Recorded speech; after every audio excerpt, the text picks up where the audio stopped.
ይወለዳል ቆንጆ ይወለዳል ሸጋ ወደ ራጣሁ እንጂ የኔማ ሚኪዬ ካንተ የሚጠጋ። ሰላም ቤተሰብዬ፣ እንግዲህ የምሽት ዜናችን ቀጥሏል። ላይክ ሸር ሰብስክራይብ በማድረግ ቤተሰብ ይሁኑ ማለት ነው። እንግዲህ ሚኪዬ መልእክት አስተላልፏል ለማይክል ጃክሰን። የጨዋሌ መልእክት ትላላችሁ? ምን አለ? ሴት ልጅ የፈጣሪ ስጦታ እንጂ የማንም ወንድ መደበሪያ አደለችም ብሏል ማለት ነው። ወንድም ጥላ ብሎታል ማለት ነው። ማይክልዬን ወንድም ጥላ። ሌላ ሰው ቢሆን ሌላ ስድብ ይሳደብ ነበረ። ያራዳሌ ማለት እንደዚህ ነው እናቴ። ወንድም ጥላ። እውነት ነው። ሴት ልጅ መደበሪያ አይደለችም።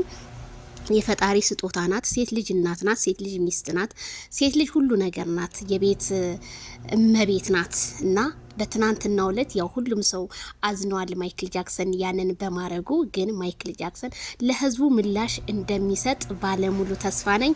ምርጫውን ያሳውቀናል። የሚኪ መልእክት የሚድረስህ ሴት ልጅ ስጦታ እንጂ መደበሪያ በፍጹም አደለችም ብሏል ማለት ነው።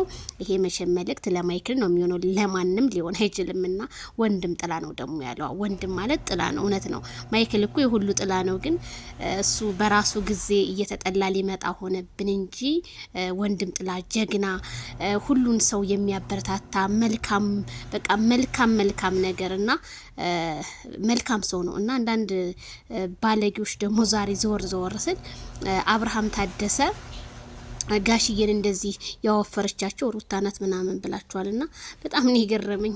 ሩታ ናት የምታው እንደውነት ፈጣሪ እንጂ ያወፈራቸው ሩታ አይደለችም። ለማንኛውም ከናንተ ይጠብቃቸው ጋሽዬን ማለት ነውና ማይክል ጃክሰንዬ በጣም ህዝቡ በጉጉት ላይ ነው። በቃ ማን ሊመርጥ ነው ማን? ስለዚህ ሴት ልጅ ምንም አታንገላታ። የሴት ልጅ እንባ አይድረስብህ ማይክል። በቃ አንተ የዋህነህ እናውቃለን። ግን ለቪዲዮ ላይ የሚደረገው ነገር ህዝቡ በቪዲዮ ነው የሚፈርደው እንጂ ከካሜራ ጀርባ ያለውን ስለማይ መልስ ስጠን።